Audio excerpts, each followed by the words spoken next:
ಮೋಸ ಆಗಿದೆ. Soujanya help line ಅಂತ ಹೇಳ್ಕೊಂಡು ನನಗೆ ಒಬ್ರು ಮೋಸ ಮಾಡಿದ್ದಾರೆ. 3,20,000 ರೂಪಾಯಿ ನಾನು ಕೊಟ್ಟಿದ್ದೀನಿ ಅಂತ ಈ ತರ ಹಾಕಿದ್ರು. ಬಹಳಷ್ಟು ಮೆಸೇಜ್ ಇದೆ.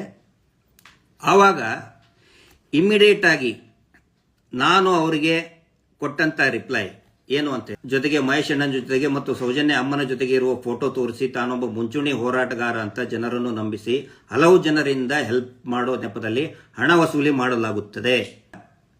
ನಾನು ಹಾಕಿದ್ದು, ನಾನು ಇದರಲ್ಲಿ ಕೂಡ ಹಾಕ್ತೇನೆ, ಬಹುಶಃ ಇಲ್ಲಿ ಶೈನಿಂಗ್ ಇದೆ, ಬಟ್ ಓದಿ ಹೇಳ್ತಾ ಇದ್ದೀನಿ, ರಿಫ್ಲೆಕ್ಟ್ ಆಗ್ತಾ ಇದೆ ಮೊಬೈಲ್. ನಾನು ಹಾಕಿದ್ದು ಇಮಿಡಿಯೇಟ್ ಆಗಿ, ಸೌಜನ್ಯ ಹೆಲ್ಪ್ ಲೈನ್ ಬೇಕು ಎನ್ನುವುದು ಸರ್ಕಾರಕ್ಕೆ ನಮ್ಮ ಬೇಡಿಕೆ ಇದೆ.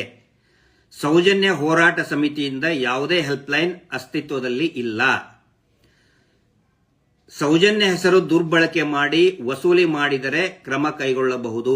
ಬಹಳ ಸ್ಪಷ್ಟವಾಗಿ FIR ದಾಖಲಾಗೋಕ್ಕಿಂತ 1-2 ದಿನದ ಹಿಂದೆನೆ ಬಹಳ ಕ್ಲಿಯರ್ ಆಗಿ ನಾನು ಅವರಿಗೆ ಮೆಸೇಜ್ ಹಾಕಿ, ಅವ್ರು ಹಾಕಿರೋ ಮೆಸೇಜ್ಗೆ ಕ್ಲಿಯರ್ ಆಗಿ ನಾನು ಹೇಳಿದ್ದೇನೆ, ನಿಮಗೇನಾದರೂ ಯಾರಾದರೂ ವಂಚನೆ ಮಾಡಿದರೆ, ಸೌಜನ್ಯ ಹೆಸರಿನಲ್ಲಿ ವಸೂಲಿ ಮಾಡಿದರೆ, ಬ್ಲ್ಯಾಕ್ ಮೇಲ್ ಮಾಡಿದರೆ ಇಮಿಡಿಯೇಟ್ ಆಗಿ ಪೊಲೀಸ್ ಕಂಪ್ಲೇಂಟ್ ಕೊಡಿ. ನಾವು ಕೊಡಬೇಡಿ, ಹಂಗೆ ಹಿಂಗೆ ಏನು ರಾಜಿ ಪಂಚಾಯತಿ ಏನು ಹೇಳಿಲ್ಲ.